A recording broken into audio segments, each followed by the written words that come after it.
Actually, I filmed Ronan Keating's dream in this bathroom too. So. Oh, so I'm not the first bathroom. This is the second person I've ever filmed. I'm a little offended, was man. the first person I ever filmed. Oh, Teddy, dude, it's good to meet you, man. You too, man. Bro, one big question, Teddy, what's your dream? You know, I'm very, very, very fortunate that I get to do a lot of dreams. You know, like I mean, playing here at Spark Arena, right, with my best friends I've known my whole life is such a dream of mine that I've achieved, and I have gotten the chance and the opportunity to do. I feel like the dream continuously just kind of moves and changes, and I'm just grateful that every time I look at something that it comes right to me and I mark it off. You know, I'm so grateful. Like what you put out in life, just you get. You know, and I'm grateful that I've gotten to do check off a lot of boxes. You know, I'm actually, dude. If I could just say before I even start that, so my dad.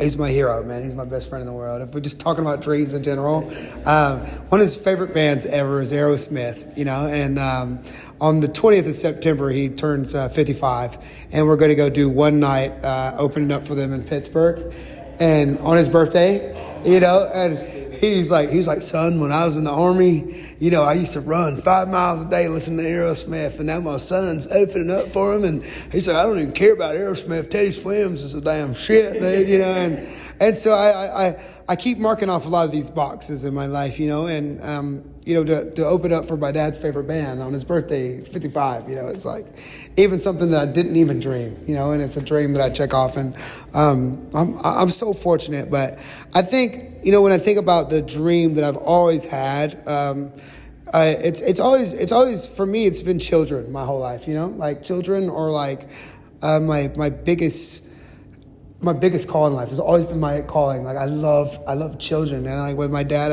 I raised my two little brothers a lot with him, and I always felt the calling of children, and I'm so grateful to work in that place as much as I can. I think my biggest dream, and I hope one day that we can cross this off. I want to one day, and I'll even look bigger than like. Being on Sesame Street, which is like one of the biggest, or hosting like the Nickelodeon Kids Choice Awards or something, you know, like that thing. But what I would really, getting slimed, like that's like bigger than a Grammy for me, you know what I mean? But I think my biggest dream has always been for me is that I would love to one day produce and write and voice over and make a kids TV show, or like with music for kids, and like just, I don't know, I just would love to be more involved in that space, you know, because there's so many times in my life that I get this opportunity when I'm on stage that, like, you know, sometimes you just like hand a pair of sunglasses off to a child. Like we was just in Christchurch like last night, you know, and there's this girl, she had this little "I love you Teddy" sign up, and she might have been 7-8 years old, and she had this little sign that said "I love you Teddy," and I gave her my glasses at one point, and she just sobbed, and her mom was holding her, she was just crying, she had them, and I don't know, that there's just nothing in the world like that kind of thing that you can do, because I remember when I first discovered like Al Green when I was in 4th grade, and I was like, I want to be a singer. I want to, like, you know, or when I went to my first show ever, and I watched like 2007 Warped Tour, and I saw somebody singing like my favorite bands, you know, like singing, and I was like, this is what I want to do. You know, I think my biggest dream, sorry to do so much talking before it, but I think my biggest dream in the world would be to be a part of like producing and writing and making, directing, voiceovering, whatever it is, like something that could be like either like a puppet or an animated show for children that I could kind of, this is what I want to be. This is the guy I want to be right here, man. Oh, wait, Mr. Rogers. Mr. Rogers. That's the guy I want to be. He changed my life when I was a child. Mr. Rogers is my dream. To be Mr. Rogers, to be, whether it's a puppet show, a cartoon, or whatever it is, what he did for me when I was a child, the way he taught me emotional intelligence and things that I needed to really get through life. I want to be Mr. Rogers is what I want to be. I want to have like Mr. Swims' neighborhood or something, you know, at one point. That's my biggest dream. Yeah. That to be Mr. Rogers is my biggest dream. If I could switch lives with anyone, that's the guy. Yeah. That's so cool. When did you get that tattoo? It's been maybe 5 or 6 years ago now. Yeah.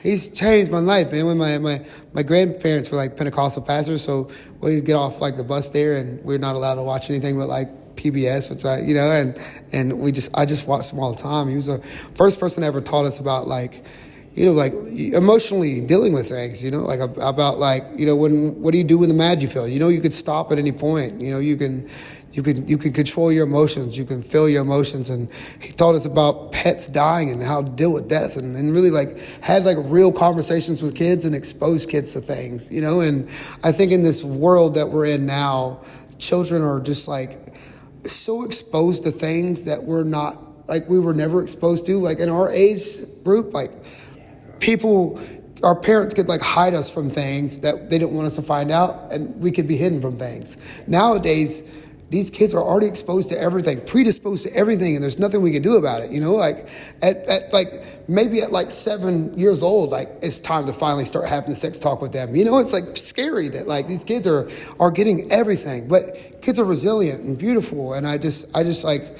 I know for me, it's just all about like, I think there's such a missing space on somebody like him for children to navigate the things that they're dealing with now. And I don't think anybody, and I think parents still to this day and people to this day still try to protect kids from things that they're exposed to, but there's just no protecting kids from things they're exposed to now, if that makes sense. And I just feel like there's a thing that I just want to like, whatever, like children, I don't know, man. Like if it was a dream in my life, it would be to be whatever this generation's Mr. Rogers is. Yeah, that's my 100%. Like, so cool, bro. Oh my gosh, man. Wait, how long has that been your dream? Is that since you were a kid? Since I was, since I had that, man. I didn't know, like, you don't get people that understand you, man. And I'm grateful for the way I grew up and like, a very like Christian Pentecostal background and very hard. I appreciate a lot of the principles I was raised on, but there was a lot of like you're going to hell things, or like there was like a lot of fear-based like teachings that I was brought up on that I kind of rebelled at way too early, way too young, which if I would have just exposed to the things that I was exposed to, that I could have decided, or if somebody would have told me like, hey, you're going to be exposed to this, but like it's up to you the way that you deal with it, and here's the way to, instead of being those things that are like, don't do this because I told you so.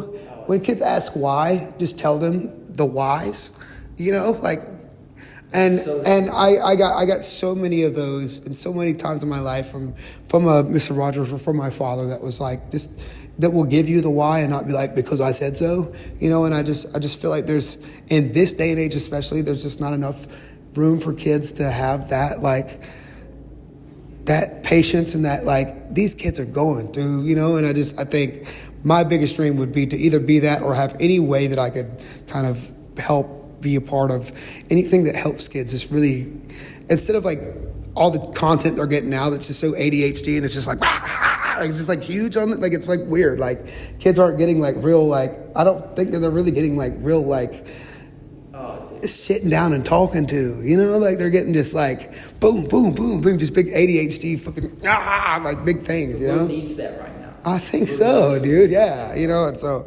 that's my dream, is just a place for kids that are already in control of the world to let them run the world. They are already in control of the world. They're already actually in charge of the world. Like I would vote the next 7-year-old next to me than the presidents I'm looking at right now, what I mean? Because they're more in touch with the world and they are more resilient in the world than any of the guys we're looking at, in my country. So I just think it's like, it's just time to trust kids and let kids be resilient and tell them what's actually going on, because they're seeing it and they know what's going on, just let them just ask them. Actually, we should be asking them for help. You know what I mean, dog? We should be saying, like, what should we do in this situation? Because they know, dude. They know. They get it. Gosh, we're out of touch. You know what I mean? It's, man. Dude, what a beautiful dream, man. Yeah, I think so, man. Needs you to achieve that dream. Yeah, I hope somebody needs to do it. That is amazing. These babies will. Thank you so much. Yeah, man. Thank you. Yeah. Slim's neighborhood, man. Let's Yeah, that's the one, isn't it? Let's go, man. Dude, thank you so much for sharing. Yeah, that. thank you, man. That is so rad. Oh my gosh. Dude, thank you. Seriously. Yeah, man. Was someone in there the whole time? Sorry to share this whole time. Someone was. What a way to end our video. Dude, seriously. Sorry. It was like